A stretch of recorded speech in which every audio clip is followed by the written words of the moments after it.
தமிழ்நாடு காலநிலை உச்சிமாநாடு 3.0 முதலமைச்சர் மு க ஸ்டாலின் உரையாற்றி வருகிறார். நேரலை காட்சிகள். வாரியத்துடைய தலைவர் திருமதி ஜெயந்தி அவர்களே, முதன்மை தலைமை வன பாதுகாவலர்கள் திரு ஸ்ரீனிவாஸ் ரெட்டி அவர்களே, செல்மிதா பானர்ஜி அவர்களே, தலைமை வன உயிரின காப்பாளர் திரு ராகேஷ்குமார் டோக்ரா அவர்களே, பல்வேறு நிறுவனங்களை சார்ந்திருக்கக்கூடிய உயர் அதிகாரிகளே, உயர் அலுவலர்களே, மரியாதைக்குரிய சுற்றுச்சூழல் ஆர்வலர்களே, அரசு உயர் அலுவலர்களே, பத்திரிகை மற்றும் ஊடகத்துறையை சார்ந்திருக்கக்கூடிய நண்பர்களே, உங்கள் அனைவருக்கும் என்னுடைய அன்பான வணக்கத்தை நான் தெரிவித்துக் கொள்ள விரும்புகிறேன். காலநிலை மாற்றம்தான் இன்றைக்கு உலக நாடுகளும் மானுட சமுதாயமும் எதிர்கொண்டிருக்கக்கூடிய மிகப்பெரிய சவால். அதனால்தான் இது பற்றிய விழிப்புணர்வை தொடர்ந்து ஏற்படுத்தி வருகிறோம். இந்த விழிப்புணர்வு ஏற்படுத்துறதோட அதை எதிர்கொள்வதற்கான பல்வேறு நடவடிக்கைகளையும் தொடர்ந்து எடுத்துக்கொண்டிருக்கிறோம். அதுல ஒரு பகுதியா என்னோட தலைமையில் காலநிலை மாற்ற நிர்வாக குழு அமைக்கப்பட்டிருக்கு. காலநிலை மாற்றம் குறித்து ஆராய இந்திய மாநிலங்களிலேயே முதலா மாநாடு நடத்துறது நம்முடைய தமிழ்நாடு தான். அது மட்டுமல்ல, துறையோட பெயரையே சுற்றுச்சூழல் மற்றும் காலநிலை மாற்றுத்துறை என்று மாற்றியிருக்கிறோம். இந்த வரிசையில்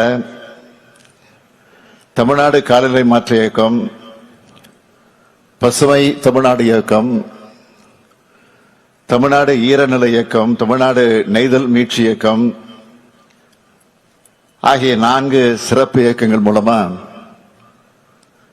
இதுக்கான முன்னெடுப்புகளை நம்முடைய அரசு மேற்கொண்டு வருது.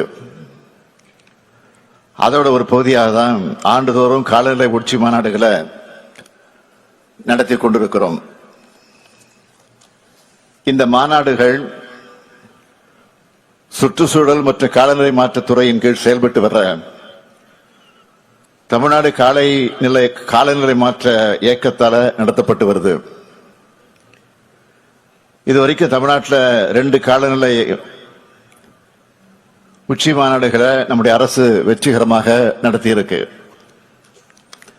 காலநிலை மாற்றத்தை எதிர்கொள்கிற வகையில் நம்மளை தகவமைச்சிக்க விவாதங்களை முன்னெடுக்கிறதுக்கான தளமா இந்த மாநாட்டை நாம் நடத்திட்டு வரோம். 2 உலக நாடுகள் பல்வேறு இயக்க பேரிடர்களை சந்திச்சு வருது. குறிப்பா சொல்லணும்னா, கடந்த ஆண்டு துபாயில ஏற்பட்ட வெள்ளம், சீனா, பிரேசில், ஜெர்மனி, ஸ்பெயின் ஆகிய நாடுகளில் ஏற்பட்ட வெள்ளம், அமெரிக்காவில் லாஸ் ஏஞ்சல்ஸில் ஏற்பட்ட காட்டுத்தீ, வெப்பமண்டல நாடுகளில் ஏற்பட்ட வெப்ப பாதிப்புகள் ஆகியவற்றை நாம நினைவுபடுத்திக்கணும். அதே போல நம்ம சகோதர மாநிலமாக இருக்கக்கூடிய கேரளாவில் ஏற்பட்ட வயநாடு நிலச்சரிவை யாரும் மறந்திருக்க முடியாது. நம்ம மாநிலத்திலேயும் திருவண்ணாமலையில சிறிய அளவில் நிலச்சரிவு ஏற்பட்டுச்சு. இதெல்லாம் வேற வேற நாடுகள்ல வேற வேற மாநிலங்கள்ல நடந்த சம்பவங்களாக இருந்தாலும் இது எல்லாத்துக்கும் ஒரே காரணமா காலநிலை மாற்றத்தை தான் சொல்ல முடியும்.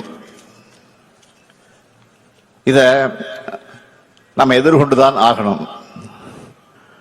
அதுக்கு முதல் தேவை பிரச்சனையோட தீவிரத்தை உணர்றது. காலநிலை மாற்றத்தால் ஏற்படக்கூடிய விளைவுகளையும் பேரிடர்களையும் எதிர்கொள்ளணும்னா அனைத்து தரப்பு மக்களும் காலநிலை மாற்றம்னா என்ன, அதோட விளைவுகள் என்ன, அதை எப்படி எதிர்கொள்றது, அதுக்கேற்றபடி நம்மளை எப்படி தலைமை தகவமை அமைச்சிக்கிறது, விழிப்புணர்வை ஏற்படுத்தணும். இது மட்டும் நடந்தா நம்ம சமூகம் காலநிலை கல்வியில பெற்ற சமூகமாக இருக்கும்.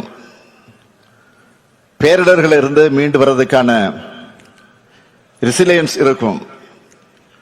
காலநிலை மாற்றத்தை கல்வித்துறை மூலமாகவே புகட்ட நம்ம அரசு திட்டமிட்டு இருக்கு. நம்ம தமிழ்நாட்டோட எதிர்காலத்துக்கான கனவுகள் எல்லாத்துக்கும் கல்விதான் அடித்தளமாக இருக்கு. அதனால்தான் நம்ம அரசு காலநிலை கல்வி அறிவை ஒரு இயக்கமாகவே முன்னெடுக்க முடிவு செஞ்சிருக்கு.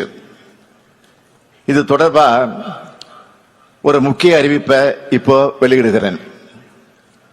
தமிழ்நாட்டோட எல்லா பள்ளிகளிலும் சூழல் மன்றங்கள் ஏற்படுத்தப்படும். காலநிலை கல்வி அறிவிக்கின ஒரு கொள்கையை தமிழ்நாடு அரசு விரைவில் வகுத்து அறிவிக்க இருக்கிறோம். எல்லோருக்கும் அவசியமான காலநிலை விழிப்புணர்வை மாணவர்கள் மூலமே அனைத்து தரப்பு மக்கள்கிட்டையும் கொண்டு போய் சேர்க்க இருக்கிறோம். பல்வேறு துறை அரசு அலுவலர்களுக்கும் காலநிலை மாற்ற தடுப்பு மற்றும் தழுவல்களுக்கான திறன் வளர் பயிற்சிகள் வழங்கப்படும். காலநிலை மாற்றத்தால பாதிப்படையக்கூடிய வேளாண்மை, நீர்வளம் ஆகிய துறைகளுக்கு சிறப்பு பயிற்சிகள் வழங்கப்படும்.